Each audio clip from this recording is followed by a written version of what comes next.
आज आपण अमेरिकेतल्या टॉपच्या मराठी युट्यूबर गौरी देशमुख यांच्यासोबत गप्पा मारणार आहोत. बघूयात गौरीचा कराड ते अमेरिकेपर्यंतचा प्रवास. तिने अमेरिकेचा कसं सुरू केलं, ती व्हिडिओ कसे बनवते, त्यामागची प्रोसेस काय. जर तुम्ही पण युट्यूब सुरू करायचं स्वप्न बघत असाल तर हा व्हिडिओ शेवटपर्यंत नक्की बघा. नमस्कार मित्रांनो, मी राहुल आणि इथे तुम्हाला दाखवतो अमेरिकेतील गोष्टी आपल्या मराठमोळ्या स्टाईलमध्ये. आज आपल्या पॉडकास्टवर आपण गप्पा मारणार आहोत अमेरिकेचा ह्या लोकप्रिय युट्यूब चॅनलच्या गौरी देशमुख यांच्यासोबत. जाणून घ्या गौरीचा हा प्रेरणादायी युट्यूबचा प्रवास. तिने कसा सुरू केला, तिला काय काय अडचणी आल्या आणि नवीन लोकांनी काय करायला हवं युट्यूब सुरू करताना. वेलकम टू द अमेरिकन भाऊ podcast Gauri. Thank you so much. सगळ्यांना नमस्कार. आपण सगळ्यात पहिले सुरुवात करूयात, तू महाराष्ट्रातून कुठून गौरी? मी महाराष्ट्रातून मूळची कराडची, म्हणजे माझं माहेर कराड आणि माझं सासर सातारा. त्यामुळं पश्चिम महाराष्ट्रातली आहे मी. मग बालपण वगैरे सगळं तिथेच? हां, बालपण माझं कराडमध्येच गेलं. तसं तर माझा जन्म ढेबेवाडीचा. कराड मध्ये नंतर शिफ्ट झालो आम्ही. पण ढेबेवाडी मूळ गाव आणि मी 5 वर्षांची होते ज्यावेळी आम्ही कराडला आलो. मोस्टली म्हणजे शाळा, कॉलेज सगळं कराडमध्येच झालं असल्यामुळं. या मग कराडलाच पूर्ण एज्युकेशन वगैरे तुझं सगळं? हां, माझं कन्या शाळेत होतं. मी कराडची कन्या शाळा खूप प्रसिद्ध आहे. तर तिथं 10वी पर्यंत माझं शिक्षण झालं. त्यानंतर माझी मास्टर डिग्री एम.ए. अर्थशास्त्र ही Sadguru Gadge Maharaj college, SGM college कराडमध्ये झाली. त्याच्यानंतर एम-एस-डब्ल्यू करायचं होतं मला, मास्टर ऑफ सोशल वर्क, आणि ते मी साताऱ्यात केलं. वॉव! अर्थशास्त्रामध्ये मास्टर्स हां, म्हणजे finance, right? Yes. Wow! Finance ही मला यूट्यूबिंगपेक्षा फार वेगळी फील्ड वाटते. खूपच वेगळी फील्ड आहे. म्हणजे आता मला असं वाटतं, की किती टोकाच्या 2 गोष्टी शिकलेल्या एक्झॅक्टली. आहेत. मग तू फायनान्समध्ये काही केलंस, करियर वगैरे काही सुरुवातीला? नाही, सुरुवातीला तिथं करियर वगैरे मी काहीच केलं नव्हतं. खरं तर विषय फक्त आवडायचा म्हणून मी मास्टर्सला गेले. खरी आवड तसं बघायला गेलं तर समाजकार्य वगैरे अशा क्षेत्रातली होती. आणि मला लकीली एक चांगला माणूस भेटला, की ज्यानं मला सांगितलं, की "तू या क्षेत्रात जास्त छान करू शकतेस." ती गोष्ट अशी आहे, की मी सातारा जिल्हा परिषदेत काम करत होते. एका गव्हर्नमेंटच्या, म्हणजे आपल्या भारत सरकारच्या एका प्रोजेक्टसाठी तालुका प्रकल्प अधिकारी म्हणून काम करत होते. आणि ते काम करत असताना कराड तालुका माझ्याकडे होता. तिथं आमचे जे सर होते, लोहार सर नावाचे, तर त्यांनी मला, त्यांचं एम-एस-डब्ल्यू झालेलं होतं आणि त्यांनी सांगितलं, की "तू चांगलं काम करतेस आणि याला जर तुझ्याकडे डिग्रीची जोड असेल, तर अजून चांगलं काम या क्षेत्रात तू करू शकशील." आणि मग तिथून मी एम-एस-डब्ल्यूला ॲडमिशन घेतलं आणि मग एम-एस-डब्ल्यू पण केलं. म्हणजे तेव्हा तुझ्याकडे ऑलरेडी मास्टर्स होतं, म्हणजे फायनान्स इकॉनॉमिक्स मधलं. बरोबर. म्हणजे तू डबल मास्टर्स केलंयस. वॉव! अमेझिंग! मग अमेरिकेत केव्हा आली आणि कशी आलीस? अमेरिकेत आलो आम्ही डिसेंबर 2019 मध्ये. ओके. अभिच्या कंपनीकडून, टी-सी-एस कडून आम्हाला संधी मिळाली, की ऑन साइट जाण्याची संधी आहे, तर तुम्ही जाणार का? अशी विचारणा झाल्यानंतर आम्ही अर्थातच तयार होतो. कारण जितके नवीन अनुभव आयुष्यात घेता येतील, तितके घ्यायचे हे आमच्या दोघांचं पहिल्यापासूनचं ठरलेलं आहे आणि आवड आहे त्याची. त्यामुळे म्हटलं चला हा पण एक नवीन अनुभव होईल, जाऊन बघूयात. असं म्हणून आम्ही डिसेंबर 2019ला अमेरिकेत आलो. तिथेही आम्हाला सुरुवातीला त्यांनी सांगितलं होतं, लोकेशन तुमचं आहे मिनेसोटामध्ये. मग मिनेसोटाची थंडी वगैरे या सगळ्या गोष्टींचा अभ्यास केलेला होता. इकडचे व्हिडिओज बघितलेले होते आणि डिसेंबर म्हणजे इकडं ऐन विंटर भरात आलेला असतो. अशा ह्याच्यात -20 डिग्री टेम्परेचर होतं आम्ही जेव्हा लँड झालो तेव्हा. आणि अशा बर्फात आम्ही मिनेसोटामध्ये येऊन पोहोचलो क्रिसमस 2019ला. जेव्हा तुम्ही लँड झाले होते पहिल्यांदा, तुला आठवतंय का काय एक्झॅक्टली तुझ्या मनात काय होतं तेव्हा, जेव्हा पहिल्यांदा तू अमेरिकेमध्ये आली होती तेव्हा आठवतंय काही? म्हणजे काय चालू होतं? तसं बघायला गेलं तर लांबचा विमान प्रवास आमचा पहिला होता. त्यात आमच्यासोबत होतं 1 वर्षाचं बाळ. त्यात हो. बाहेर सगळं दिसणारं दृश्यच वेगळं होतं. ऊन तर पडलंय आणि बर्फ सुद्धा आहे. मग नक्की बाहेर थंडी आहे का ऊन आहे का काहीच कळत नव्हतं. आणि असं वाटलं की कुठं आलोय आपण? सगळ्या इमारती वेगळ्या दिसतायत, सगळी माणसं वेगळी दिसतायत आणि फक्त अमेरिका म्हणजे गोरी माणसं असं नाही ना, जगभरातली माणसं इथं आलेली असतात. कुठल्या-कुठल्या वंशाची माणसं. सगळे इथं मेल्टिंग पॉट म्हणतात अमेरिकेला. तर तसा मेल्टिंग पॉट असा पहिल्या नजरेत असं वाटलं सगळंच वेगळं आहे आणि आपण इथं रुळू का? खूप प्रश्न पडले होते. पण आलो आणि रुळत गेलो. मला आठवतं मी जेव्हा ते पहिल्यांदा आलो होतो ना, मी न्यूयॉर्कला लँड झालो आणि नंतर आमचं एक 1.5 तासावर ऑफिस होतं. त्या ऑफिसला मी म्हणजे कॅब घेऊन जात होतो हं. आणि माझं सगळ्यात पहिली रिएक्शन होती, रस्त्यांवर लोकं कमी काय आहेत एवढे? हां. म्हणजे आपल्याला आपली इंडियाची गर्दी बघायची सवय असते राइट? खरंय. ट्रॅफिकची आणि आवाजाची आणि आय वॉज लाइक, अरे कोणीच का दिसत नाहीये? फक्त गाड्या आहेत, त्याही एकदम शांततेत, no hawking, no nothing. Correct. बरोबर. तर असं माझं होतं. Okay, nice, interesting. बिल्वोचा जन्म आधी इंडियातच झालेला आहे. हां, बिल्व 25 नोव्हेंबर 2018 भारतात त्याचा जन्म झाला आणि 25 नोव्हेंबर 2019ला पहिला वाढदिवस झाला आणि दुसऱ्या महिन्यात तर आम्ही इकडे आलो. म्हणजे तो जस्ट 13 महिन्यांचा होता. इथे आलो तेव्हा. वॉव! त्याला म्हणजे ओके, इंटरेस्टिंग. अल्मोस्ट एका वर्षाच्या म्हणजे बाळच म्हणता येईल ना त्याला, फार एवढा लांब प्रवास वगैरे आणि मेन म्हणजे वेदर फार ड्रास्टिकली चेंज आहे, तू फार, जसं फार. इट्स बरोबर. Like crazy. Okay, awesome. तर आल्यानंतर तुझा YouTubeचा डोक्यामध्ये विचार आला, अमेरिकेचा उगम कुठं झाला? का याचं प्रेरणास्थान कुठेतरी बालपणीमध्ये तुझ्या वाढताना तुला काही असं क्रिएटिव्ह, मला माहिती आहे, मी तुझं कंटेंट फॉलो करतो, तुला लिहायला वगैरे आवडतं. तर कुठेतरी लहानपणापासनं म्हणजे ह्या गोष्टीचा तू विचार केला होता का, असं काही कंटेंट क्रिएशन बद्दल? Not necessarily video content creation, पण लिहायचं किंवा काहीतरी आपलं मत किंवा आपली विचार मांडायचे लोकांपुढे? तर लहानपणापासून मला लिहायची आवड तर होतीच. निबंध वगैरे लिहायची किंवा वक्तृत्व स्पर्धांमध्ये सहभागी व्हायची. कॉलेज होईपर्यंत जवळ-जवळ 86 वक्तृत्व स्पर्धांमध्ये मला बक्षिसं मिळाली, अगदी राज्यस्तरापर्यंत. वाह! आणि तेव्हा असं वाटायचं की हे अ, सातत्य राहिलं पाहिजे यामध्ये. कारण आपल्याला बोलायला आवडतं, आपल्याला लिहायला आवडतं. तेव्हा हे माहिती नव्हतं की आता प्लॅटफॉर्म काय असेल. पण हे आवडतं एवढं कळत होतं. मग इकडे जेव्हा यायचं असं ठरलं, त्यावेळी डोक्यात हा विचार आलाच होता, की तिकडे आपण जायचं, तेव्हा आपण आपलं YouTube चॅनल सुरू करायचं. कारण तेव्हा ज्यावेळी तेव्हा YouTube वगैरे या गोष्टींची क्रेझ सुरू झाली होती. जास्त प्रमाणात माणसं बघत होती. 2019 ची गोष्ट सांगते मी, 18-19 ची. कंटेंट क्रिएशन या सगळ्या गोष्टींकडे माणसं गांभीर्यानं बघत होती. व्यवसाय म्हणून काही जणांनी बघायला सुरुवात केली होती. आणि याच्यासाठी काय-काय कौशल्य लागतात, ती आपल्याकडे आहेत असं वाटत होतं, की आपण बोलू शकतो, आपण स्क्रिप्ट लिहू शकतो. तर आपण प्रयत्न करून बघायला काही हरकत नाहीये. पण झालं असं, की इथं ज्यावेळी आलो, डोक्यात घेऊन आलो खरं, की YouTube चॅनल सुरू करायचंय. हं. पण वाटलं होतं तेवढं ते सोपं अजिबातच नव्हतं. त्यामुळं ते सुरू व्हायला पुढचं 1 वर्ष जावं लागलं. त्या 1 वर्षात मी काय केलं, त्या 1 वर्षात मी पहिल्यांदा तर माझं Instagram सुरू केलं, Instagram हँडल. त्यानंतर Facebookवर आले मी. तोपर्यंत मी कुठल्याही सोशल मीडियावर नव्हते. माझे आई-बाबा होते अच्छा. Facebookवर, Instagramवर, पण मी कशावरच नव्हते. मग हां. 2020 मध्ये Facebookवर मी लेख लिहायला सुरुवात केली. मग जे मला अनुभव आजपर्यंत आलेले आहेत किंवा सध्या अमेरिकेत राहताना काही वेगळे अनुभव येतात, त्याविषयी ते लेख लिहायला सुरुवात केली आणि तिथं कमेंट्समध्ये मोठ्या प्रमाणात अशा कमेंट्स दिसायला लागल्या, की "तू फक्त लिखाणातून आम्हाला हे सगळं सांगतीयेस, त्याच्यापेक्षा आम्हाला दाखवत का नाहीस? मग तू व्हिडिओज का नाही करत?" मग YouTubeवर आलीस तर आम्हाला हे सगळं व्हिडिओजच्या माध्यमातून बघता येईल. मग अशा लोकांच्या रिक्वेस्ट आल्यावर आम्ही त्याचा गांभीर्यानं विचार केला आणि ठरवलं की YouTube चॅनल काढूयात. पण सगळ्यात मोठं चॅलेंज होतं ते म्हणजे बिलवतं. एवढं छोटं बाळ आणि ते आपल्याला एडिटिंगला वेळ देईल का? बाहेर गेल्यावर फिल्मिंग करताना ते आपल्याला साथ देईल का? हे सगळ्यात मोठं टेन्शन होतं. मग त्यामुळे थोडे दिवस तो विचार पुन्हा बाजूला पडला आणि 2020च्या दिवाळीला अवीनं मला GoPro दिला हातात, पाडव्याची गिफ्ट म्हणून आणि मला म्हणाला, "हे घे, आता व्लॉगिंग सुरू कर."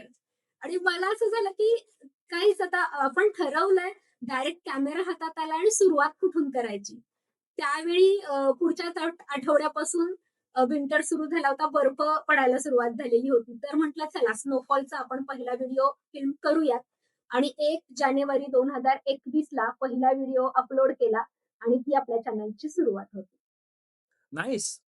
4 वर्षामध्ये तू 3.25 लाख सबस्क्रायबर्स जमा केली आहेस.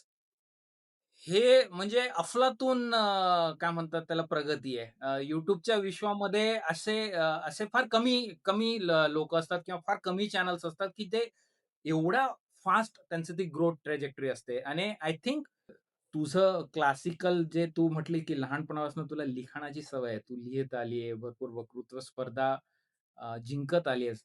मला असं वाटतं ना, त्या तुझ्या रायटिंगचा ह्या तुझ्या YouTubeच्या जर्नीला नक्कीच कुठे ना कुठे मोठा हातभार लागला आहे. तर तू जेव्हा सुरू केलं, तेव्हा तुझ्या डोक्यात होतं, की कुठल्या विषयांवर आपण व्हिडिओज बनवणार आहोत का का फक्त माहिती होतं, की बोलायचंय? विषय येतील नंतर? तर ज्यावेळी मी सुरू केलं त्यावेळी काही विषय नक्कीच डोक्यात होते. पहिली गोष्ट तर आपण जिथं आलेलो आहोत अमेरिकेमध्ये, तर इथले सण परंपरा याविषयी आपण थोडीशी माहिती घेऊन ती माहिती लोकांपर्यंत पोहोचवूया. इथली पर्यटन स्थळं त्याविषयी आपण बोलूयात किंवा अजून काही इथल्या विशेष गोष्टी वाटत असतील, ज्या आपल्यापेक्षा वेगळ्या आहेत भारतापेक्षा, तर त्या गोष्टींविषयी आपण सांगूया. इथला निसर्ग खूप सुंदर आहे हे माहिती होतं, तर त्याच्याविषयी आपण व्हिडिओज करूया. असे काही विषय डोक्यात होते आणि नंतर सर जसे व्हिडिओज करत गेले तसे विषय सुटत गेले. Very interesting. आता थोडासा गाडी पुन्हा मी मागे घेणार आहे. अमेरिकेचा युनिक नाव वाटतं. मस्त शोधलं तू जे काही शोधलं ते. आपलं म्हणजे एकदम ते त्याच्यामध्ये आपली मराठी टच आहे. हां, प्लस दॅट वेस्टर्न टच पण आहे त्याला अमेरिकेचा. हे काय तुम्ही ब्रेनस्टॉर्म केलं होतं? म्हणजे कुठून आलं हे आयडिया कुठून आली? खूप ब्रेनस्टॉर्म केलं होतं. 15-20 नावं अशी लिहून काढलेली होती, की कुठलं नाव द्यायचं, कुठलं नाव द्यायचं. पण सगळ्यात पहिलं सुचलेलं नाव अमेरिकेचा होतं आणि मला सुचलेलं होतं हे नाव. शेवटी त्याच्यावरच शिक्कामोर्तब झालं. खूप ब्रेनस्टॉर्म करून पुन्हा जे पहिलं सुचलेलं त्यात अमेरिकेचा नावावर आम्ही चॅनल सुरू केलं. नाही. तुला असं नव्हतं वाटलं का तेव्हा की तुझ्या पर्सनल नावाने चॅनल पाहिजे, की म्हणजे गौरी किंवा असं असं काही विचार केला होता का? ते ऑप्शन होतं का डोक्यामध्ये? नाही, हा ऑप्शन नव्हता खरं तर. कारण मला असं वाटत होतं, की आपल्या चॅनलच्या नावामधून ते चॅनल कशाविषयीचं आहे याचा अंदाज लोकांना यायला हवा. नाईस. त्यामुळे मी हे या नावाला प्राधान्य दिलं. नाईस. बरोबर. नाही आणि आय थिंक ती स्ट्रॅटेजी तुझी आय थिंक वर्क झाली. कारण लोकांना अमेरिकेचं म्हटल्याबरोबर लगेच कळून जातं. एक तर हां, अमेरिकेबद्दल आहे, मराठी पर्स्पेक्टिव्ह आहे आणि बरोबर. अजून एक कळतं, की अमेरिकेचा म्हणजे बेसिकपासून सगळं मिळणार आहे आपल्याला माहिती, राइट? म्हणजे आपण पुस्तकी म्हणतो ना, ब, क, ड. सो बरं. Amazing. Hats off that name. Really awesome name. Thank okay. आता इनिशियल दिवस जे असतात ना YouTubingमध्ये, मला असं फार वाटतं ना, YouTube सुरू करावंसं असं भरपूर लोकांना वाटत असतं. भरपूर लोकांच्या मनात ती एक सुप्त इच्छा असते. हं, पण आहे ना, कुठेतरी लोकं थोडंसं घाबरतात. हं. स्पेशली तो पहिला व्हिडिओ जो असतो ना, जरा बिचकत असतात. टाकायचं म्हणजे ते अंतर्द्वंद चालू असतं मनामध्ये एकदम. बरोबर. तुझं तसं ती फेज होती का तुला? म्हणजे होतं का? तो स्ट्रगल आला होता का? आणि जर आला होता, तर तू त्याला ओव्हरकम कसा केला त्या स्ट्रगलला?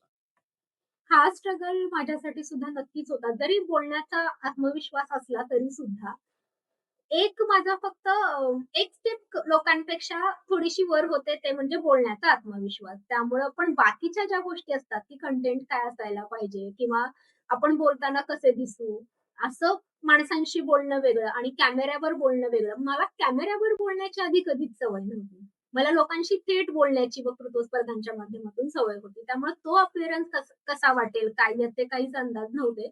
त्यामुळे ती चलबिचल मनात होती आणि होतं काय माहितीये, ज्यावेळी कॅमेरा ऑन होतो, त्यावेळी आपण औपचारिक होतो. का होतो माहिती नाही, पण होतो. असं येस, आहे. येस. आय थिंक ही फार महत्वाचा पॉइंट तू बोललीस माहिती आहे का, की फार आपण ऑकवर्ड आणि फॉर्मल होऊन जातो. ते हां, तो लाईट ऑन झाल्याबरोबर बरोबर. आणि मग तिथे ना आपलं पण की नाही आपला ऑथेंटिकपणा बाजूला राहतो आणि मग आपण ते थोडंसं फेक हसू आणि मग काहीतरी फेक बोल मग आणि लोकं एवढे हुशार की लोकांना कळतं ते.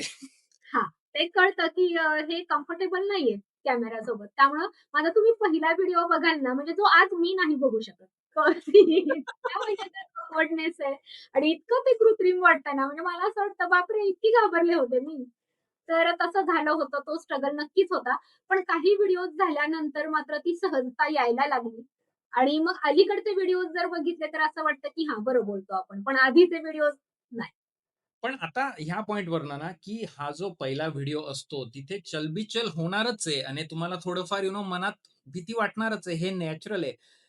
जो नवीन एखादा अ, कोणी विचार करतोय YouTubingचा, त्याला त्याला जर तू एखादा सजेशन द्यायचं म्हणशील, की त्या पहिल्या व्हिडिओसाठी काय करायला पाहिजे, हे बाजूला ठेवून तुम्ही बाबा जास्त विचार नका करू. तुम्ही फक्त करा. आय थिंक कारण मला असं फार वाटतं ना, की भरपूर लोकं ना कुठल्या विषयावर बनवू आणि मी कसा दिसणार किंवा मी कसा बोलणार. आपण ते एनालिसिस पॅरालिसिस म्हणतो ना, त्या त्या बरोबर. गाडीमध्ये अडकून जातो त्या चक्रव्यूहात आणि तो पहिला व्हिडिओ म्हणजे वर्षानुवर्ष निघत नाही कधी-कधी. हां, हां. तर तुम्ही जे बोललात ते अगदी बरोबर आहे. मला असं वाटतं, की कुठल्याही गोष्टीची सुरुवात होणं महत्वाचं असतं. नंतर गाडी रुळाला कशी लागते ते आपल्याला कळत सुद्धा नाही. पण ते जे पहिलं पाऊल असतं ना, ते खूप महत्वाचं आहे आणि त्याला तुम्ही जितका उशीर लावणार, तितका पुढच्या प्रवासाला उशीर लागणार. त्यामुळे तुमच्या जर डोक्यात असेल, की मला चॅनल सुरू करायचं आहे, काहीतरी तर विषय डोक्यात आपण विचार केलेला असतो, की माझी स्ट्रेंथ ही आहे, मी हे जास्त चांगलं करू शकते, असा एखादा तरी विषय आपल्याला माहिती असतो.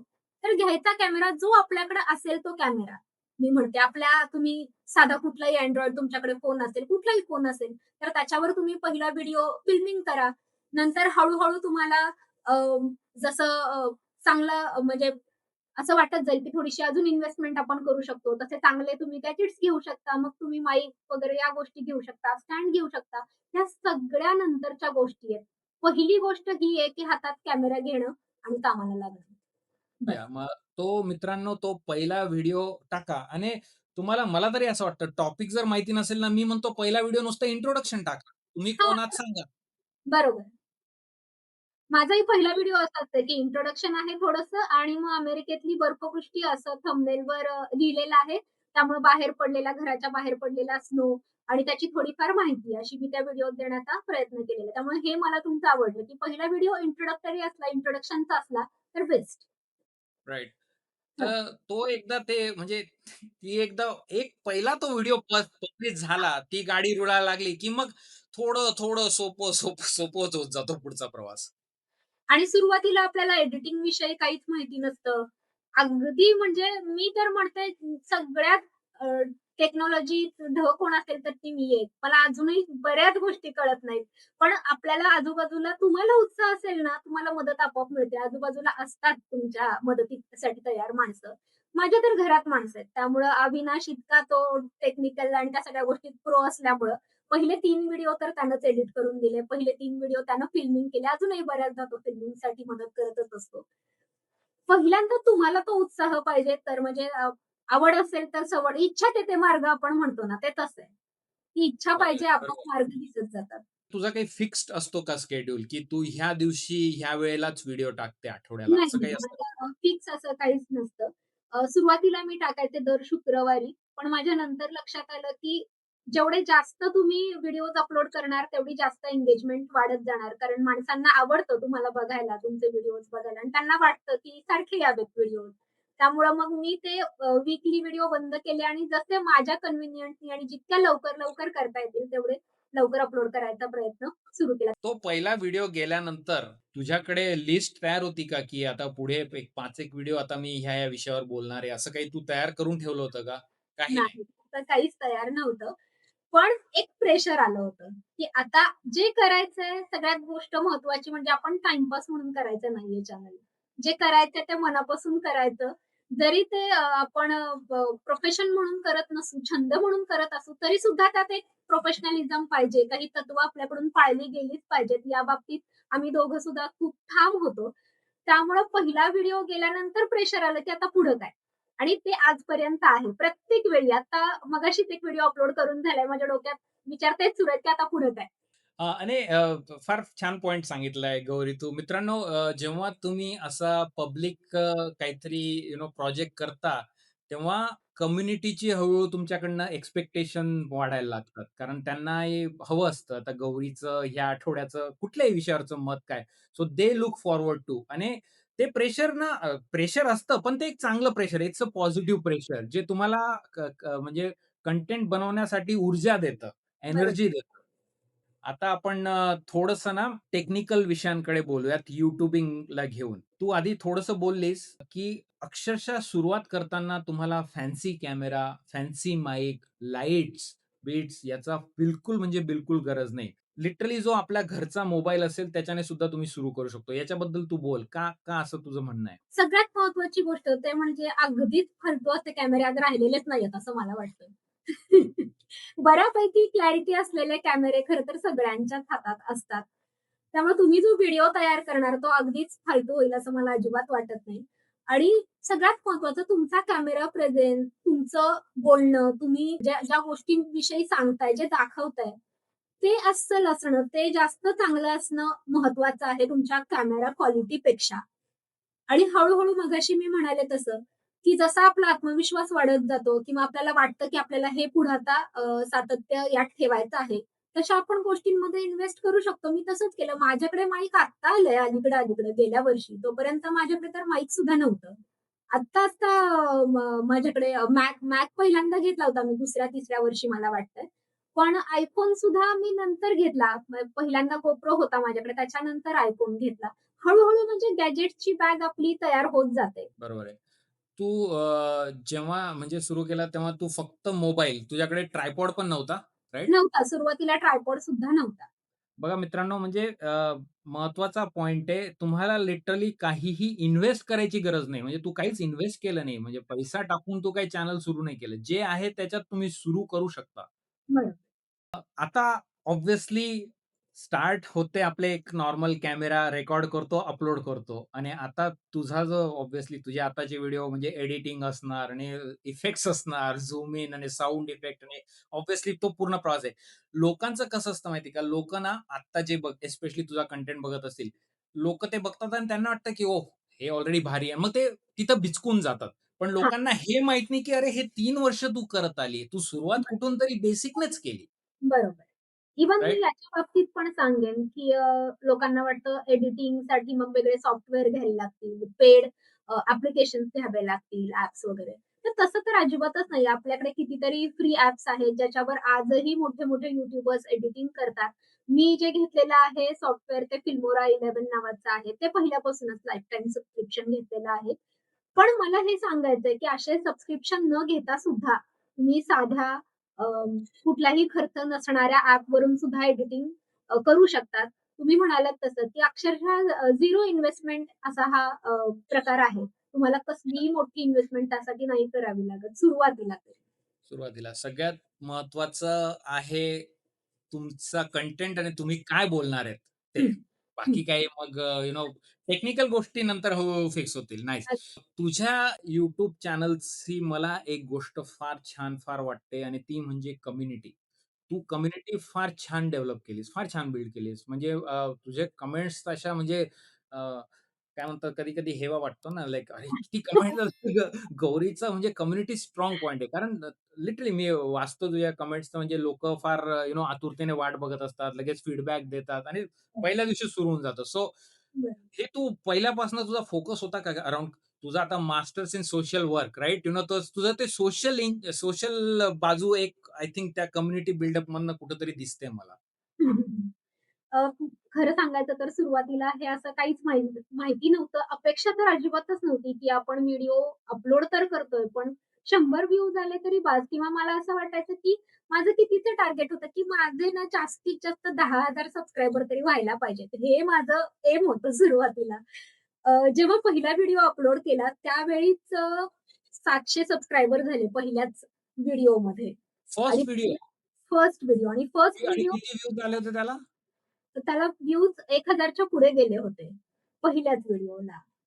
त्यामुळे तर आणि कारण याचं कारण, की मी आधी ॲक्टिव्ह होते ह्याच्यावर Instagramवर, Facebookवर आणि तिथं मी महिनाभर आधी लॉन्चिंग सुरू केलं होतं, सॉफ्ट लॉन्चिंग, की आता असं-असं एवढ्या दिवसांनी चॅनल येतंय, एवढ्या दिवसांनी आपला पहिला व्हिडिओ असणार आहे तुमच्यासमोर. तर हे अशी ॲड करत गेल्यामुळं, पहिल्यापासून पब्लिसिटी करत गेल्यामुळे माझ्याच हँडलवर काही पेड प्रमोशन नाही, कशाचं काहीच नाही. ते करत गेल्यामुळे लोकांमध्ये पण उत्सुकता तयार झालेली होती. त्यामुळे त्याचा हा परिणाम असेल कदाचित, की पहिल्याच व्हिडिओला एवढा चांगला प्रतिसाद मिळाला. पण हॉनेस्टली मला हे अजिबात माहिती नव्हतं, की म्हणजे माणसं आपल्यासाठी 2 मिनिटं का होईना वेळ काढून ती कमेंट टाइप करतील आणि लिहितील.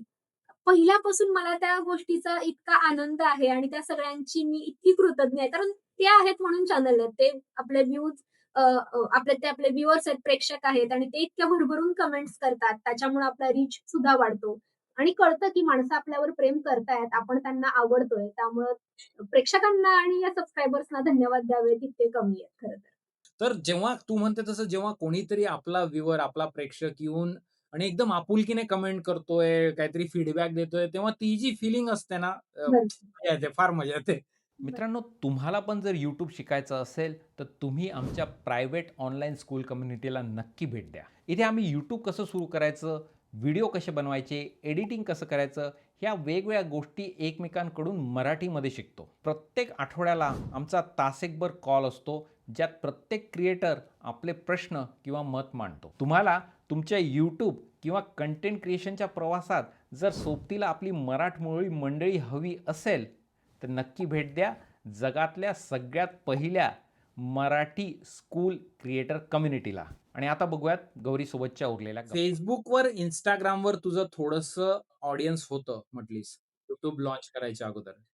किती आकडा शेअर करू शकते, की Facebookवर किती फॉलोअर्स होते तुझे, Instaवर किती फॉलोअर्स होते? फॉलोअर्स नाही, माझं तर स्वतःचं हे होतं अकाउंट असल्यामुळं जस्ट माझे फ्रेंड्स.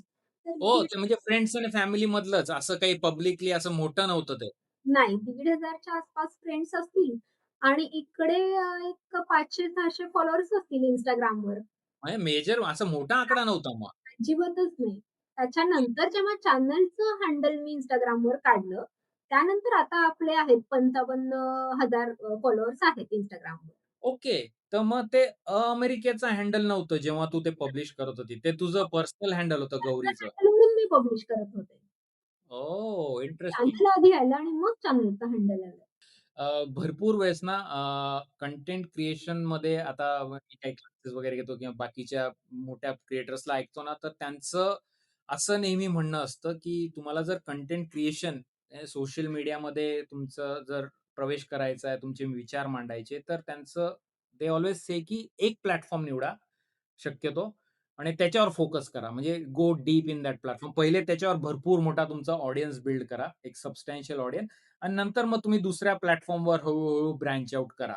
अ, म्हणून तुला काय वाटतं ह्या विषयाला घेऊन, की पहिले एका प्लॅटफॉर्मवरच फोकस करायला पाहिजे, जर नवीन कोणी सुरू करत असेल तर त्याने? हां, मलाही असं वाटतं. कारण मग काय होतं, की एक ना धड भाराभर चिंध्या होण्याची शक्यता असते. इकडं पण आपलं लक्ष, तिकडेही लक्ष जाणार.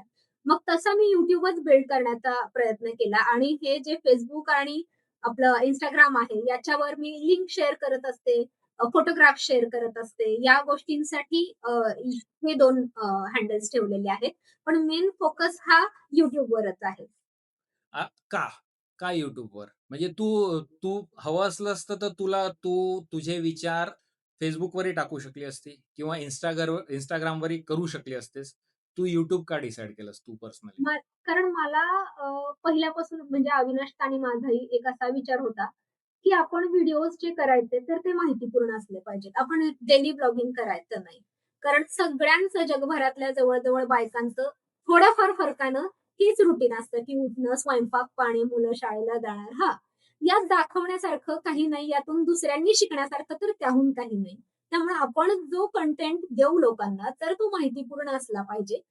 मग व्हिडिओज जर समजा मी YouTubeवर अपलोड केले, तर आपल्याला पाहिजे तेवढ्या लेंथचे व्यवस्थित ते अपलोड करता येतात. सगळ्यात महत्त्वाची गोष्ट YouTubeचा प्रेक्षक वर्ग जास्त आहे असं मला वाटतं. म्हणजे माझ्या आई-बाबांच्या वयाचे अ, जे असतील लोक असतील किंवा आमच्याही पिढीतले जे लोक असतील, आमच्यापेक्षा लहान पण असले तरी सुद्धा.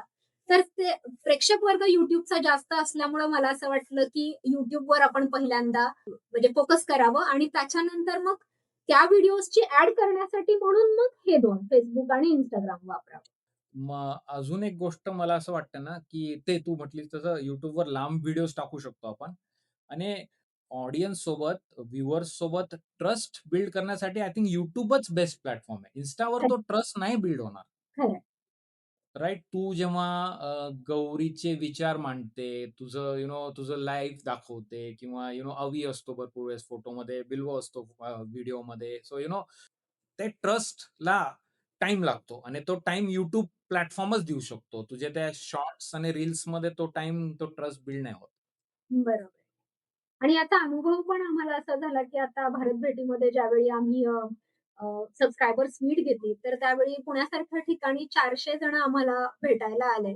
आणि हा इतकं ओव्हरवेल्मिंग गोष्ट होती आमच्यासाठी. पण अशी माणसं ज्यांना मी कधी बघितलेलं नाहीये, ज्यांनी मला कधी प्रत्यक्षात बघितलं नाहीये, हे कोण आहेत? तर हे फक्त माझ्या YouTube चॅनलचे प्रेक्षक आहेत.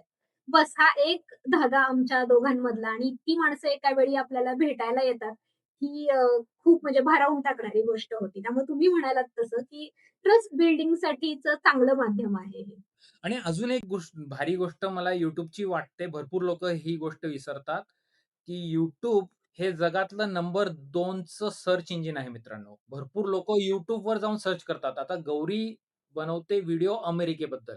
नवीन कोणी येणारा जर त्याला मराठीमध्ये काही अमेरिकेचं शोधायचं असलं, तर त्या सर्चमध्ये टाकलं, तर it's a very high chance की गौरीचा किंवा दुसरं कोणी मराठी त्या टॉपिक कव्हर केलाय, त्यांचा व्हिडिओ वरती ट्रेंडिंग म्हणजे वरती येणार आहे. बरोबर. बरोबर. तर त्याच्यामुळे ते म्हणजे प्लॅटफॉर्म एकदा टाकून Instagramवर काय होतं, की फीडवर एकदा आलं, की गेलं. म्हणजे ती फीडमध्ये गेलं, की संपलं. त्याची व्हॅल्यू कंटेंटची तुझी लगेच कमी होत जाते दिवसेंदिवस. YouTubeचा कंटेंट तुमचा वर्षानुवर्ष लोकांना व्हॅल्यू देतो. बरोबर. हे अगदी खरं. चला आता थोडंसं आपण आहे ना बोलूयात तुझ्या प्रोसेसबद्दल. हं. नवीन व्हिडिओ गौरीला टाकायचा आहे उद्या किंवा परवा. ओके. तर गौरीच्या डोक्यामध्ये काय सुरू होतं? एक्झॅक्टली तू काय-काय विचार करते? व्हिडिओचं प्लॅनिंग कसं करते? विषय कसा शोधते? एक्झिक्युशन कसं करते? ते थोडंसं म्हणजे आम्हाला व्हिडिओ दिसतो. गौरीने व्हिडिओ टाकलाय. आम्ही कन्झ्युम करतो. पण त्याच्यामागे भरपूर काही असतं, जे तू करत असते. ओके. भरपूर प्लॅनिंग लागतं. ती प्रोसेस थोडीशी आपण जाणून घेऊया.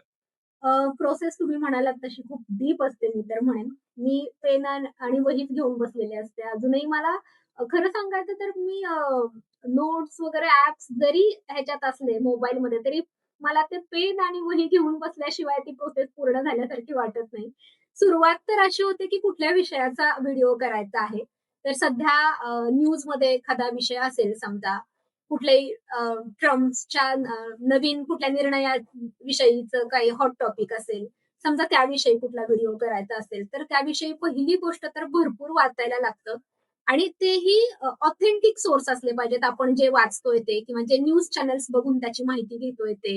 एआय वापरत असू तर त्याची पण आपल्याला पडताळणी करायला लागते, की हे सांगताय ते तरी खरं आहे का? तर शहानिशा करून घ्यावी लागते. असे सगळे पॉइंट्स मी लिहून घेते. त्याविषयी भरपूर वाचते. 2 दिवस तयारीला जातात. आणि त्याच्यानंतरचा तिसरा दिवस असतो तो म्हणजे फिल्मिंगचा दिवस. मग फिल्मिंगसाठी पण घरात करायचं आहे का? वातावरण बाहेर चांगलं असेल, तर बॅकयार्ड आमचं छान आहे. त्यामुळे मग बॅकयार्डमध्ये करण्यासारखं वातावरण असेल फिल्मिंग, तर मग तिथं सेटअप लावावा लागतो. हा सगळा सेटअप लावताना थोडंसं कपड्यांचं वगैरे पण ठरवावं लागतं. ह्याही गोष्टी नाही म्हटलं तरी महत्त्वाच्या असतातच. तर ते थोडंफार मेकअप, कपडे वगैरे हे ठरवणं आलं आणि त्यानंतर व्हिडिओ कॅमेरा सुरू केला 10 मिनिटांचा आणि मी 10 मिनिटं सलग बोलले असं तर कधीच होत नाही. त्या 10 मिनिटांसाठी बराच वेळ द्यावा लागतो. रिटेक्स असतात. मध्ये-मध्ये काहीतरी अडखळतो आपण. मग ते परत बोलावसं वाटतं. व्हिडिओ पूर्ण फिल्मिंग करून झाल्यावर कित्येकदा माझं असं होतं, "अरे, हे 2 पॉइंट खूप महत्त्वाचे होते आणि हे सांगायचे राहिले." मग परत मी ते सगळं घेऊन बाहेर जाते. परत ते फिल्मिंग होणार. मग ते मी त्यात ते मॅच करण्याचा प्रयत्न करणार. हे फिल्मिंग पर्यंत झालं. काही फोटोज काढावे लागतात, जे थंबनेलसाठी आपल्याला पाहिजे असतात. त्यामुळे फोटोग्राफ सुद्धा तेवढेच महत्त्वाचे असतात. आणि त्याच्यानंतर येते ती म्हणजे एडिटिंगची प्रोसेस. आणि मग एक अख्खा दिवस तो एडिटिंगला द्यावा लागतो. अ, एडिटिंग झाल्यानंतर अपलोडिंग आणि त्याच्यानंतर मग तो व्हिडिओ तुमच्यापर्यंत येतो. साधारण 4-5 दिवस त्यात कसे निघून जातात ते सुद्धा कळत नाही. हे झालं एखाद्या अशा टाइपचा व्हिडिओ. कारण प्रकार पण खूप असतात. ज्यावेळी आम्ही फिरायला जातो त्यावेळी अजून वेगळी प्रोसेस असते. त्यावेळी तर कित्येक गोष्टी कॅमेऱ्यावर दाखवता पण येत नाहीत, की आम्ही सगळेजण भेटलोय, एखादी ट्रिप प्लॅन करतोय, त्यात अख्खा 1 दिवस गेलेला असतो. त्याच्यानंतर ते बॅग्स पॅक करणं वगैरे त्यात दिवस गेलेला असतो. जिथं जाणार आहे तिथली माहिती वाचणं यामध्ये वेळ गेलेला असतो आणि मग प्रत्यक्ष तिथं गेल्यावर अजून काही चॅलेंजेस आले, तर ते ओव्हरकम करून ते फिल्मिंग करणं, वाऱ्याचा खूप आवाज आहे किंवा अजून काही चॅलेंजेस आहेत किंवा एखाद्या ठिकाणी गेलोय आणि ते बंदच आहे. जे पार्क असेल किंवा काय. अरेच्चा! आपण तर ठरवलेलं हे दाखवायचं, बरं आता हे नाही दाखवता येत आहे, तर याला पर्याय काय तिथल्या तिथं शोधायचा. असे खूप चॅलेंजेस असतात आणि मग या सगळ्या प्रक्रियेतून एक व्हिडिओ तयार होतो. तर थोडंसं मी मागे जाणार आहे. लिहिताना तू संपूर्ण स्क्रिप्ट लिहून टाकते का फक्त पॉइंट्स ठेवते तुझ्या डॉक्युमेंटमध्ये? फक्त पॉइंट लिहिलेले असतात आणि बाकी वाचलेलं असतं त्याविषयी. मग आता मला समजा हां, या एका पॉइंटबद्दल बोलायचं आहे, तर ते ओघानं येतं कारण ते वाचलेलं असतं. म्हणजे तू जो आधीचे तू म्हटली 2 दिवस अल्मोस्ट तू रिसर्च करते, तेव्हा तुला ती आयडिया येऊन जाते पूर्ण टॉपिक आणि कॉन्सेप्टची तुला आणि मे बी हे 6 पॉइंट तुला कव्हर करायचे आहेत तुझ्या व्हिडिओमध्ये. सो तू मेन हायलाइटेड 6 पॉइंट लिहून ठेवतेस हां असं. आणि यात अजून एक सांगायचं राहिलं, की फक्त रिसर्च असाच नाही, तर अविनाश सोबत चर्चा हा सुद्धा एक महत्त्वाचा यामध्ये मुद्दा असतो, की संध्याकाळचे आम्ही बसलोय, तर आम्ही त्याच विषयावर बोलतो. त्यांना अजून काहीतरी वेगळं वाचलेलं असू शकतं. त्याला मित्रांनी त्याच्या अजून काहीतरी वेगळं सांगितलेलं असू शकतं. मग तो ते पॉइंट्स ॲड करतो त्यामध्ये. "हे बघ, हे असं-असं आहे." हे तो सांगतो. मग त्यामुळं त्या सुद्धा गोष्टी त्यामध्ये ॲड होतात. त्यामुळे फक्त वाचन नाही, तर आमच्या दोघातली चर्चा हे सुद्धा प्रत्येक व्हिडिओच्या आधी खूप महत्त्वाचा भाग असतो तयारीचा. वाह! वाह! मला छान वाटतंय की तू फॅमिलीला पण इन्व्हॉल्व ठेवते तुझ्या कंटेंट क्रिएशन जर्नीमध्ये. आम्ही पण तसंच करतो. माझ्या मुलांना मी ते थंबनेल आपण डिझाइन करत असतो ना, तर त्यांच्याकडनं त्याचा फीडबॅक घेतो. "अरे, हे थंबनेल बरं वाटतंय का तुम्हाला?" किंवा "हे थंबनेल" कारण त्यांना ना मुलांना ते थंबनेलचा प्रकार त्यांना जास्त कळतो की कुठलं क्लिक होणार आहे. कारण ते त्यांना ते ट्रेंड वगैरे माहिती असतो की "अरे डॅडी, हे YouTubeला ना हे चालेल, हे नाही चालणार." आणि भरपूर वेळा मी त्यांचं फॉलो केलं ना, तो चालतो. ते आपल्यापेक्षा 10 पावलं पुढे असतात या बाबतीत. एडिटिंगला तू म्हटली अल्मोस्ट 1 दिवस जातो तुझा हो, हो. आणि तू स्वतःच करतेस. हां, हां. मी स्वतःच करते. त्यातही जर व्हॉईस ओव्हर असेल तर जास्त वेळ जातो. व्हॉईस ओव्हर नसेल तर मग अर्ध्या दिवसात पण होऊन जातं. आता आपल्यापैकी जे असे प्रेक्षक ज्यांना काहीच माहीत नाही एडिटिंगबद्दल, व्हॉईस ओव्हर काय प्रकार आहे? व्हॉईस ओव्हर सांग आमच्यासाठी. समजा आपण एखादा व्हिडिओ फिल्मिंग केलेला आहे. पण आपण समजा त्याची काही माहिती नाहीये. आपण तो व्हिडिओ फिल्मिंग करताना आपण काही बोललेलो नाही आहोत किंवा काही सुचलेलं नाहीये. पण आपल्याला त्याबद्दल सांगायचंय. तर आपल्याला एडिटिंग करत असताना त्या व्हिडिओ क्लिपला आवाज देता येतो. सांगू शकतो आपण त्याबद्दल जे काही दिसतंय समोर त्याच्याविषयी. तर याला म्हणतात व्हॉईस ओव्हर. म्हणजे नंतर त्या व्हिडिओ क्लिपला आवाज देणं. थोडीशी ॲडव्हान्स टेक्निक आहे मित्रांनो एडिटिंगची, पण ही टेक्निक भरपूर उपयोगी पडते. जसं गौरी म्हटली तसं जेव्हा तुम्ही ओरिजिनल क्लिपमध्ये तुमचा एखाद्या वेळेस कधी-कधी ऑडिओचा प्रॉब्लेम असतो, वाराच येतोय किंवा काही होतंय आणि तुम्हाला वरून काहीतरी अजून त्याला माहिती द्यायची असेल, तर त्याच्यासाठी व्हॉईस ओव्हर यूज करतात. Very nice. तू म्हटली Filmora यूज करते तू, राइट? Filmora 11 हां. कसं आहे ते सॉफ्टवेअर? ईझी आहे अ, तुला वाटतं? हां, मला सुरुवातीला अवघड वाटलं होतं. कळत नव्हतं काही. पहिले 2-3 व्हिडिओज मी फक्त बघत बसले होते, की अविनाश कसा एडिटिंग करतोय आणि त्यानंतर जसं समजायला लागलं हळू-हळू, त्यानंतर मात्र ते ॲडव्हान्स वाटायला लागलं. त्यामध्ये बऱ्याचशा व्हिडिओ क्लिप्स म्हणजे तयार त्यांच्याकडे मीडिया असतो एखाद्या विषयीचा. ते सुद्धा आपण वापरू शकतो. म्युझिक लायब्ररी त्यांची बरीच मोठी आहे. अरे तर त्यातले बरेच आपण ऑडिओज वापरू शकतो. तर मला एकंदरीत चांगला अनुभव आहे Filmora 11चा. Filmora 11 तू YouTubeच्या कंटेंटसाठी वापरते का तू त्याचा वापर तुझ्या रील्स आणि बाकीचं म्हणजे Instagram म्हण किंवा Facebook म्हण त्याच्यासाठी पण वापरते? हां, सगळ्यासाठीच. रील्स तर मी जे शॉर्ट व्हिडिओज याच्यावर अपलोड करते आपल्या चॅनलवर, YouTube चॅनलवर. तर तेच रील्स म्हणून Instagramवर अपलोड करते. त्यामुळं ते एकच माझ्याकडे सॉफ्टवेअर आहे एडिटिंगचं, जे मी सगळ्याच प्लॅटफॉर्मसाठी वापरते. म्हणजे त्या सॉफ्टवेअरमध्ये तुझं व्हर्टिकल आणि हॉरिझॉन्टल दोन्ही होतात. सगळे कुठले पाहिजे तर त्याच्यामध्ये फ्रेम आपल्याला सेट करता येतात. तुझं असं ठरलेलं असतं का, की आता आपला एक व्हिडिओ YouTubeचा गेला इथे YouTubeवर. आता त्या व्हिडिओचे आपल्याला कमीत कमी 3 शॉर्ट्स किंवा 3 रील्स बनलेच पाहिजेत आणि पुढच्या आठवड्यात इकडे गेलेच पाहिजे. असं तू काही बेसिकली कसं असतं मला असं वाटतं ना, की आपण सुरू करतो. नंतर कंटेंटमध्ये मजा यायला लागते, व्याप वाढायला लागतो. पण एक सिस्टम तयार करावी लागते आपल्याला. एक प्रोसेस तयार करावी लागते. कारण कधी-कधी मग गोष्टी मिस होत जातात किंवा कधी-कधी असं तुझं काही तयार करून ठेवलंय का, की बाबा हा व्हिडिओ गेला, की याच्यानंतर टक, टक, टक हे मला फॉलो करायचंय. याला 2 रीलमध्ये मग कन्व्हर्ट करून Instaवर टाकायचं आहे. एक पोस्ट Facebookवर टाकायची आहे. एक पोस्ट मे बी YouTubeच्या कम्युनिटीमध्ये टाकायची, की बाबा नवीन व्हिडिओ आलाय. असं तू काही करून ठेवलंयस का एक चेकलिस्ट? हां, तर माझी चेकलिस्ट एवढीच असते साधारण, की व्हिडिओ समजा उद्या येणार असेल, तर आदल्या दिवशी एक कम्युनिटी पोस्ट असते, की उद्या आपला व्हिडिओ येतोय संध्याकाळी 6 वाजता. व्हिडिओ गेल्यानंतर, पब्लिक झाल्यानंतर त्याच्या लिंक शेअर करते Instagramच्या स्टोरीमध्ये, Facebookवर शेअर करते. व्हिडिओ गेल्यानंतर त्या व्हिडिओजचे काही फोटोज असतील, जे की कुठेही अजून पब्लिक केले नसतील, तर ते मी पहिल्यांदा Instagramवर पब्लिक करते. समजा मला वाटलं, की याच्यातून एक रील पण छान होऊ शकतं, तर मी ते रील करते. जर होणार नसलं, तर ओढून-ताणून करण्याचा प्रयत्न अजिबात करत नाही. पण जर होत असेल, तर एखादं रील, 2 रील तर मला आठवत नाही मी कुठल्या व्हिडिओबद्दल केलेल्या आहेत. तर एखादा शॉर्ट व्हिडिओ त्याचा सेम कंटेंट वापरून किंवा एखादं रील, हे एवढं माझं ठरलेलं असतं. Instagramसाठी आणि YouTubeसाठी म्हणजे YouTube शॉर्ट्स आणि Instagram रील्स याच्यासाठी तू फक्त व्हर्टिकल कंटेंट बनवते का? की फक्त मला रीलच बनवायची आहे? की असतं ना आपलं, की 1 मिनिटामध्ये मला काहीतरी माहिती सांगायची आणि फक्त ती रील फॉर्मॅटमध्येच जाऊ देणार किंवा शॉर्ट फॉर्मॅटमध्ये असं करते तू?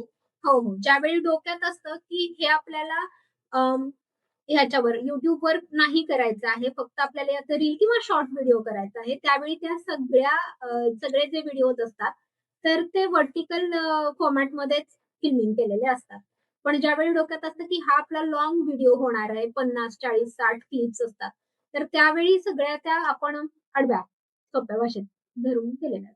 नवीन यूट्यूबर किंवा कंटेंट क्रिएटर असतो ना, त्यांना हा पण एक फार मोठा प्रश्न असतो, की कसं डिसाईड करायचं, हॉरिझॉन्टल फॉर्मॅट घ्यायचा का व्हर्टिकल फॉर्मॅट घ्यायचा? तर तुझे काही असे कुठल्या क्रायटेरियावर तू डिसाईड करते, की हा रीलसाठी बरा आहे हा विषय. हा विषय आपल्या लाँग फॉर्मॅटसाठी बरा आहे. याच्यासाठी तू तुझ्या डोक्यात तू कसा विचार करतेस? समजा ज्या विषयाची माहिती अगदी एका मिनिटात सांगून होणार असेल, तर तो शॉर्टसाठी बरा आहे आणि एका दिवसाची ट्रिप आहे. आपल्याला सगळं एका मिनिटात हे नाही कव्हर करता येणार आहे. तर असा व्हिडिओ आपण लाँग फॉर्ममध्ये करू शकतो. पण कधी-कधी असं होतं, की मी प्रत्येक वेळी व्हर्टिकल क्लिप्स फिल्मिंग केलेल्याच असतात असं नाही.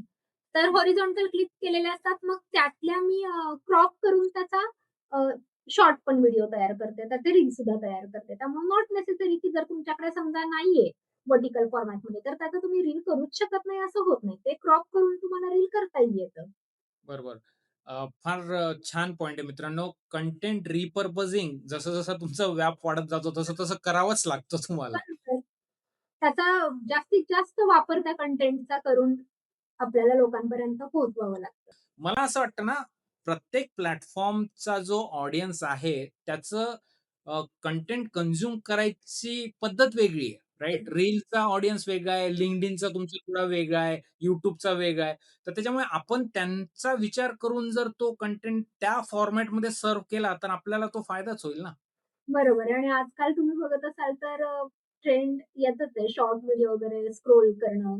लाँग फॉर्ममधले व्हिडिओज तेवढे जेवढे बघितले जात नाहीत, तेवढे छोटे व्हिडिओज पटापट बघितले जातात. आता ह्या थोडासा कॉन्ट्रोव्हर्शियल टॉपिकला मी हात घालणार आहे. मी ना मध्यंतरी शॉर्ट्स भरपूर टाकायचा प्रयत्न केला अमेरिकन भाऊवर, ओके. हां, काही नाही म्हणजे काय म्हणजे आय डोंट नो मला ते त्याचं मला मी याच्यासाठी टाकत होतो, की मला वाटलं, की त्याच्यामुळे लाँग फॉर्मॅटला लोकं येतील. ओके. ओके. हां, मला सबस्क्रायबर आले, हां, पण हां, लाँग फॉर्मॅटला लोकं जात नव्हती. हां. ओके. तर मग मला असं ते फ्रस्ट्रेशन, की अरे आपण शॉर्ट आणि मला कधी-कधी असं वाटतं ना, शॉर्ट्समध्ये मेहनत जास्त असते. स्पेशली तुम्ही एडिटिंग अगदी आणि त्याच्यात कमी वेळेत आपल्याला बसवायचं असतं ना सगळं. त्याच्यात आपल्याला पॉजेस घ्यायला वेळ नसतो. ते असं. म्हणजे तुला 1 सेकंड तुम्ही असं थांबू नाही शकत. झप, हां. झप, झप, झप पॉइंट आणि व्हिज्युअली एंगेजिंग ऑडिओ चांगला पाहिजे. थोडा जरी तुमचा लॅग आला कुठे तर लगेच जनता सोडून जाणार. पण मला पर्सनली असं वाटतं, की मी अजूनही काय निवडते, तर मी लाँग फॉर्म चे व्हिडिओ जास्त निवडेन. म्हणजे मे बी ओल्ड स्कूल असेल, पण मला तो फॉर्मॅट चांगला वाटतो, की शांतपणे बसून सगळं आपल्याला डिटेल त्यातून माहिती मिळाली पाहिजे. आपण असं ते फास्ट स्क्रोलिंग मी स्क्रोलिंग कधीच करत नाही. मला तो प्रकारच आवडत नाही. कधीतरी एखाद्या वेळा 1-2 शॉर्ट्स बघितले, त्याच्यावर मी स्क्रोलिंग नाही करू शकत पर्सनली. त्यामुळे मला स्वतःला पण ते लाँग फॉर्मॅटचेच व्हिडिओ जास्त आवडतात. मलाही मला असं मला मजा लाँग फॉर्मॅट व्हिडिओ करण्यातच येते. शॉर्ट फॉर्मॅट मी जास्त आजकाल होतात कन्झ्युम मी नाही, नाही म्हणणार. पण बनवताना मला असं वाटतं ना, मजा ती लाँग फॉर्मॅटमध्ये आणि जर तुमचा अँगल व्हिडिओ बनवण्याचा व्हॅल्यू लोकांना द्यायची आहे, लोकांना माहिती द्यायची आहे, तर त्याच्यासाठी लाँग फॉर्मॅटच चांगला असं मला अजूनही ठाम मत वाटतं. आणि मी शॉर्ट्स ते माझ्या कविता वगैरे शॉर्ट फॉर्मॅटमध्येच असतात. त्यामुळे माझा तो एक ऑडियन्स वेगळा आहे, की ज्यांना अशा कवितांचे माझे शॉर्ट्स आवडतात. मला ऑब्व्हियसली त्यांच्यासाठी ते सुद्धा करावेच लागतात आणि तितकेच मनापासून करावे लागतात, जेवढे लाँग फॉर्मॅटचे व्हिडिओ असतात. Right, right. तू अजूनही लिहितेस? हो. म्हणजे आणि Facebookवर टाकते, कुठे टाकते? मी आजकाल तर मला असं वाटतं, की प्रेक्षकांना मी एक व्हिडिओ असा दिला होता, ज्याच्यामध्ये माझ्या लेखावर ते व्हिज्युअल्स होते. मग तो व्हिडिओ खूप आवडला होता. तुम्ही नायगरा बघितला असेल हो, हो. कदाचित माहिती नाही असेल. का पिणारी बाई असं तो येस, येस, येस. हो. नायगरा पिणारी मुलगी असं त्याचं थंबनेल होतं. त्याच्याही आधी मी एका फॉल ट्रिपचा त्याच फॉर्मॅटमध्ये व्हिडिओ अपलोड केला होता. तर लोकांच्या खूप रिक्वेस्ट आल्या होत्या, की अशा टाइपचे व्हिडिओज बघायला आवडतील. कारण हा एखाद्या अ, भटकंतीचा वगैरे एपिसोड बघितल्यासारखं वाटतं, जे जे टीव्हीवर पूर्वी असायचं. तर तो आम्हाला फील येतो आणि आम्हाला तर ते शब्द पण आवडतात आणि त्याच्यासोबत जर तेच व्हिज्युअल्स असतील, तर ते बघायला आणखी मजा येईल. मग आजकाल लिहिणं फक्त अशा व्हिडिओच्या संदर्भात होतं. पण आधी जेवढं लिहायचे तेवढा आता वेळ मिळत नाही. आणि लिहिणं ही अशी गोष्ट आहे ना, की मी आत्ता बसले आणि मला वाटलं, चला मला आता ह्या-ह्या विषयावर लिहायचंय. नाही सुचत मला. अजिबात नाही सुचत. रात्री 2-2 वाजता उठून सुद्धा मी लेख लिहिलेले आहेत कित्येकदा. अरिझोना ट्रिप झाली आणि त्याच्यानंतर ते हॉर्सशू बेंड वगैरे बघितलं होतं. ते डोक्यातूनच जात नव्हतं. म्हणजे झोपेत सुद्धा तेच दिसतंय समोर. तो जो अनुभव घेतला होता. 2 वाजता उठून मी तो लेख लिहिला होता. असं आहे. वाह!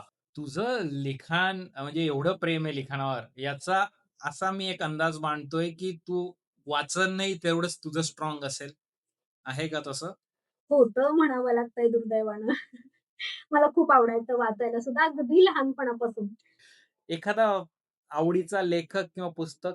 प्रत्येक ज्या प्रकारातली पुस्तकं वाचली ना, त्या प्रकारातला एक आवडता लेखक तयार झाला. पण त्यातल्या त्यात प्रवास वर्णन माझा सगळ्यात आवडता साहित्य प्रकार आणि त्यातही मीना प्रभू. म्हणजे मीना प्रभूंसारख्या प्रवास वर्णनकार मी त्याच्यानंतर कोणीच बघितलं नाही आणि त्याच्या आधी पण नाही.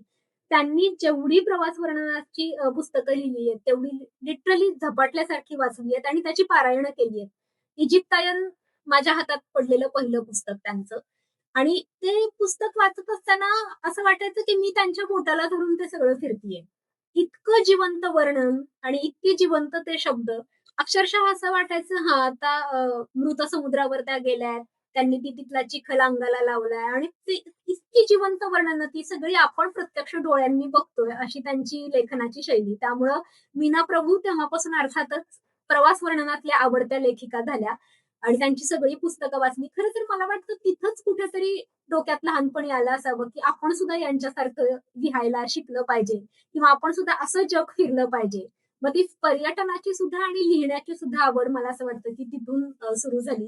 अच्युत गोडबोले सुद्धा माझे खूप आवडते लेखक. अनिल अवचट, डॉक्टर अनिल अवचट. असे खूप लेखक सांगता येतील आणि बऱ्याच लेखकांना मी ऐकलंय सुद्धा. डॉक्टर शिवाजी सावंत.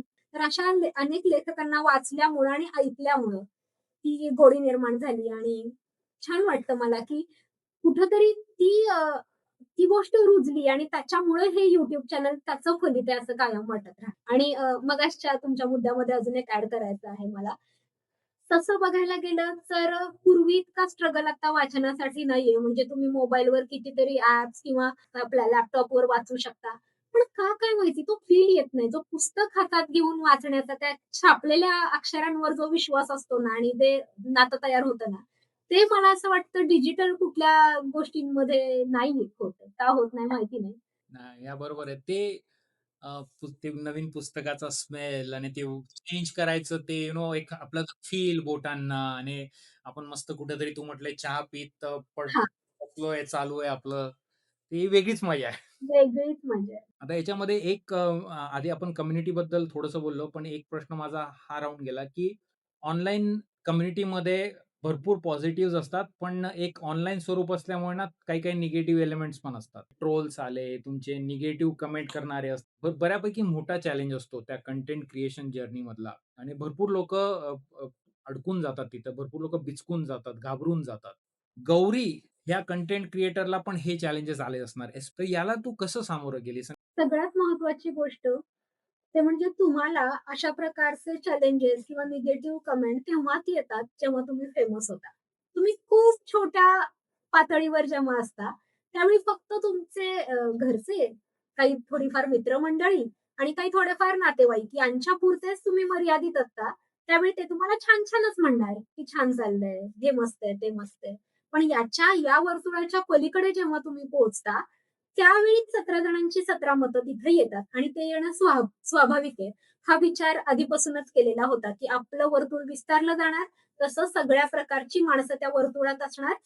हाताची पाची बोटं सारखी नसतात. त्यामुळे प्रत्येक जणाचं मत वैयक्तिक वेगळं असू शकतं आणि ते का असू नये? आपलं सुद्धा असतं सगळ्या बरोबर. गोष्टींवर. कुणाला एखादी गोष्ट आवडते, तर ती आपल्याला अजिबातच आवडत नाही.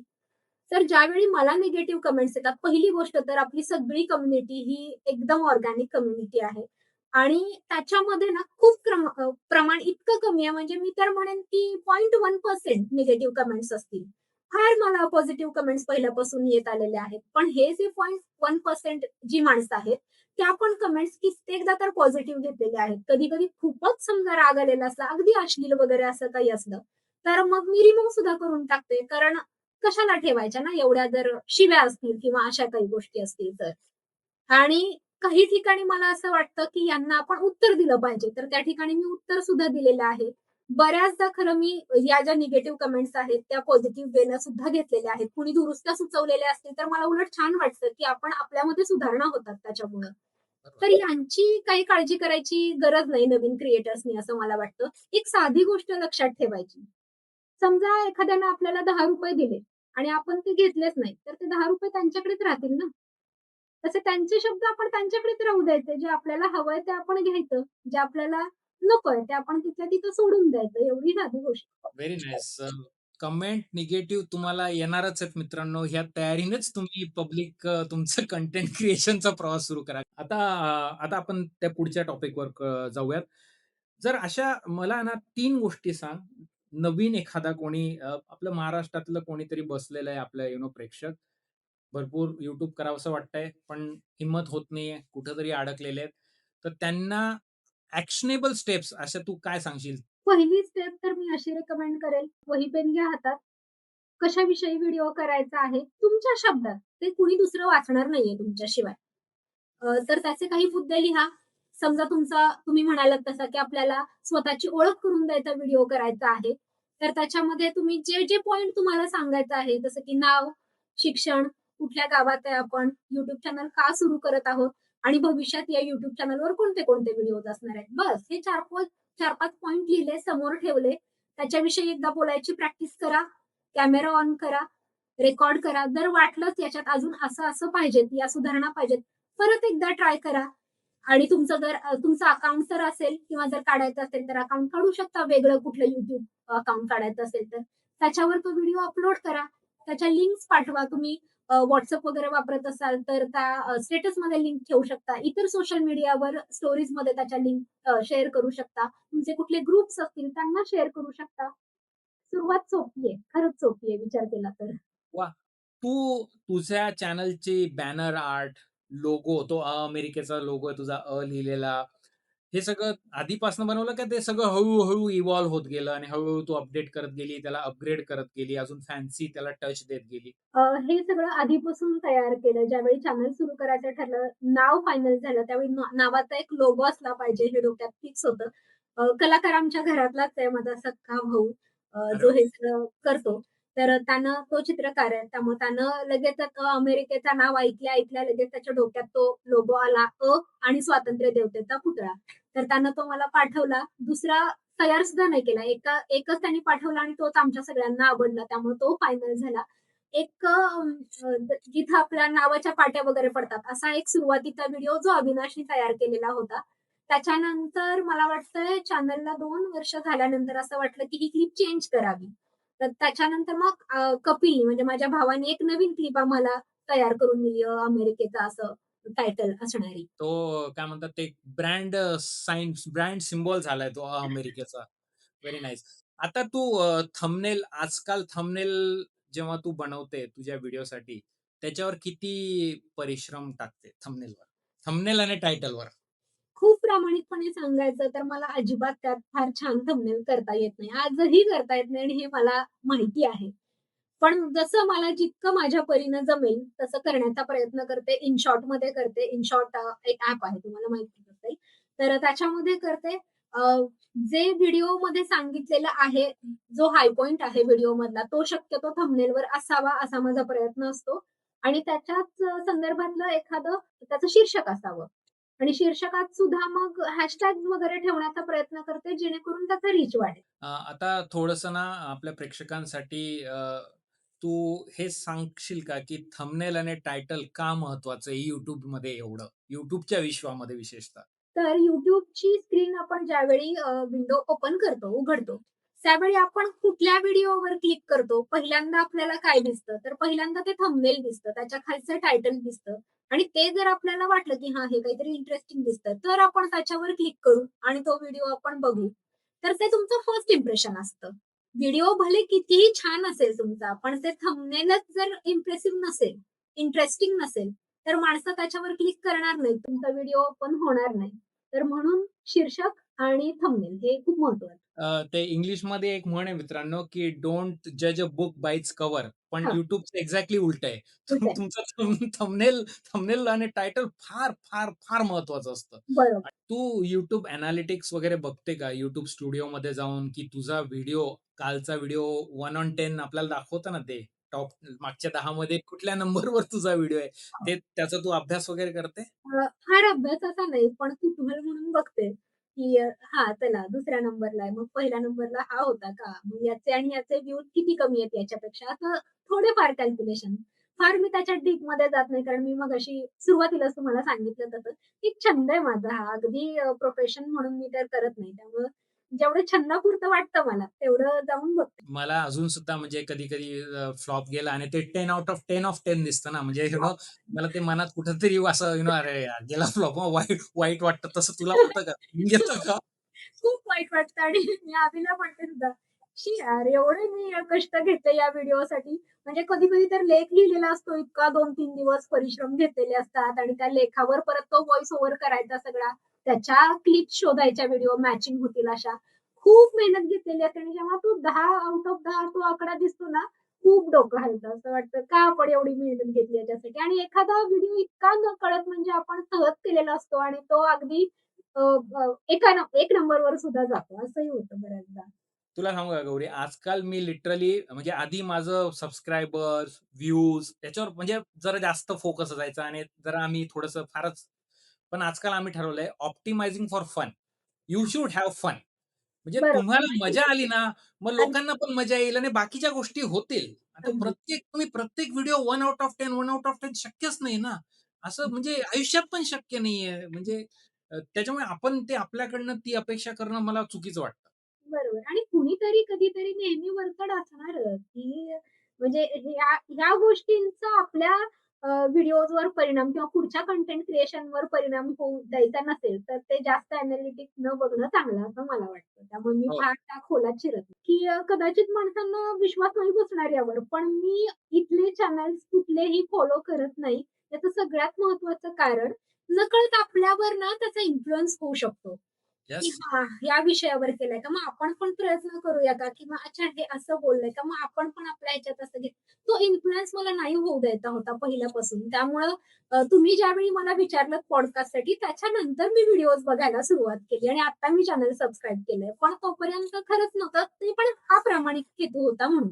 असं नाही की मुद्दाम कोणीतरी कॉम्पिटिटर आहे म्हणून असं नाही, की आपल्यावर इन्फ्लुअन्स नको व्हायला. कोणी उद्या म्हणायला नको, की ह्यांनी ह्याची कॉपी केली आणि त्यांनी त्याची कॉपी केली. नको. आपण आपल्याला जसं जमतंय तसं करत राहूया. मला असं वाटतं ना गौरी, की कंटेंट क्रिएशन मग तू युट्यूबिंग कर किंवा Instagram कर किंवा इतर कुठलाही सोशल मीडिया प्लॅटफॉर्म कर. ही थोडीशी लोनली प्रोसेस आहे. म्हणजे एकटं असतं माणूस त्याच्यामध्ये. आता तो प्रवास जर तुमची एक चांगली सपोर्ट सिस्टम असेल, तर तो एक प्रवास चांगला म्हणजे थोडासा अजून फन होऊ शकतो. जरा मजा येऊ शकते त्या प्रवासात. जसं तुझा अविनाश आहे. तू भरपूरदा तुझ्या मुलाला इन्व्हॉल्व करते व्हिडिओजमध्ये आणि ते कुठेतरी थोडंसं तुझी जर्नी एक ईझी होऊन जाते, सिंपल होऊन जाते. माझ्याकडे सेम थिंग आहे. आम्ही तर हे फुल टाईम करतो. पण मला पल्लवीची साथ आहे, आमची टीम आहे आणि एक कम्युनिटी ॲस्पेक्ट किंवा आपली लोकं सोबत असणं ह्या प्रवासात फार महत्वाचं आहे असं मला वाटतं. तुला काय वाटतं? काहीसं माझंही असंच मत आहे. पण मला सगळ्यात महत्त्वाचं असं वाटतं, की तुम्ही कधी-कधी एकटे सुद्धा बस असता, ज्यावेळी तुम्हाला पूर्ण तुमचं व्हिजन क्लिअर आहे, तुम्हाला त्याची खूप आवड आहे, तुम्ही झोकून देऊन ती गोष्ट करणार असाल, तर तुम्ही एकटेही तो प्रवास अर्थात एन्जॉय करू शकता. पण जर तुम्हाला तुम्ही म्हणताय तशी कम्युनिटी सोबत असेल, साथ असेल सगळ्यांची, मग अजून दुधात साखर असा प्रकार आहे. माझ्या बाबतीत म्हणायचं झालं तर अविनाशची सुरुवातीपासून इच्छा होती. माझा एक भाऊ आहे जय नावाचा, तर त्याची मला खूप पहिल्यापासून साथ मिळाली. कारण तो आत्ताच्या जनरेशनचा आहे, तर हे ट्रेंड्स वगैरे, तर दीदी हे असं असलं पाहिजे, दीदी असा नको, असा व्हिडिओ कर, हे सांगण्यासाठी त्याची मला अजूनही नेहमीच मदत होत असते. घरची मंडळी, सासरकडची, माहेरकडची या सगळ्यांचं प्रोत्साहन नेहमीच असतं. सगळ्यात महत्त्वाची गोष्ट ते आपल्याविषयी म्हणजे अभिमान वाटत असतो त्यांना आणि त्यावेळी ते जे फीलिंग येतं ना, त्यावेळी असं वाटतं, की हो, अशी सपोर्ट सिस्टम आपल्याला पाहिजे. सगळ्या बाजूंनी जी आपल्याला एन्करेज करेल, सगळ्या बाजूंनी आपल्याला छोट्या-छोट्या गोष्टींसाठी का होईना त्यांची साथ मिळेल, तेव्हा हा प्रवास नक्कीच जास्त सोपा होतो. तर येस, सपोर्ट सिस्टम असणं महत्वाचं आहे. पण जरी नसेल तरी तुम्ही काही काळजी करू नका. तुम्ही एकट्याने सुरुवात करा. हम चलते गए, कारवां बनता गया असंही होऊ शकतं. येस. लोकं जोडली जातात. जशी कम्युनिटी तयार होते. आता जसं तू म्हटली 400 लोकं पुण्यात येऊन तुम्हाला भेटताय म्हणजे ही साधी गोष्ट नाही. ती हां, कम्युनिटी तू बिल्ड केली आहेस. आता बरोबर. तेवढ्या लोकांचा पाठिंबा आहे तुला, तेवढ्या लोकांचं प्रेम आहे तुला. त्याच्यामुळे येस, अमेझिंग. तुझ्या पुढच्या YouTubeच्या वाटचालीसाठी तुला खूप खूप शुभेच्छा. असेच छान-छान व्हिडिओ आमच्यापर्यंत पोहोचवत जा. आम्हाला छान माहिती तुझ्या लिखाणातून, तुझ्या विचारातून पोहोचवत जा आणि मला असं वाटतं, की अमेरिकेचा अ, ह्या चॅनलला आपल्या अमेरिकेमधले सगळ्यात पहिले 1 मिलियन सबस्क्रायबर मिळतील. अ, असं मला वाटतंय. तू ज्या पद्धतीने तुझी वाटचाल चालू आहे, खरंच फार छान काम करते तू. Thank you so much. खूप चांगल्या शुभेच्छा आहेत या माझ्यासाठी. कारण या आकड्याचा मी कधीही विचार केलेला नाहीये. पण मला बरं वाटलं ऐकून, की तुमच्या छान शुभेच्छा माझ्या पाठीशी आहेत आणि तुम्ही मला विचारलं तेव्हाच मला खूप छान वाटलं. तुम्ही पल्लवी ताईंनी या पॉडकास्टसाठी. त्यामुळे तुम्हाला मनापासून धन्यवाद द्यावे तितके कमी आहेत. इथपर्यंत म्हणजे तुमच्यापर्यंत मला पोहोचवणारे माझे प्रेक्षक आहेत. अमेझिंग! फार फार छान वाटलं गौरी तुझ्याशी गप्पा मारून. मजा आली खूप. आपल्या प्रेक्षकांना पण हा एपिसोड आवडणार आहे आणि त्यांना भरपूर काही YouTube बद्दल, कंटेंट क्रिएशन बद्दल शिकायला मिळणार आहे. Thank you so much. एवढ्या मनमोकळेपणाने तू सगळं शेअर केलंस. तर मित्रांनो, हा होता गौरीचा प्रेरणादायी YouTubeचा प्रवास. तुम्हाला हा व्हिडिओ कसा वाटला हे खाली कमेंट करून नक्की कळवा आणि जर हा व्हिडिओ आवडला असेल, तर हा दुसरा व्हिडिओ पण नक्की बघा. भेटूयात लवकरच एका नवीन व्हिडिओमध्ये. तोच तर वाजव रे! वाजव रे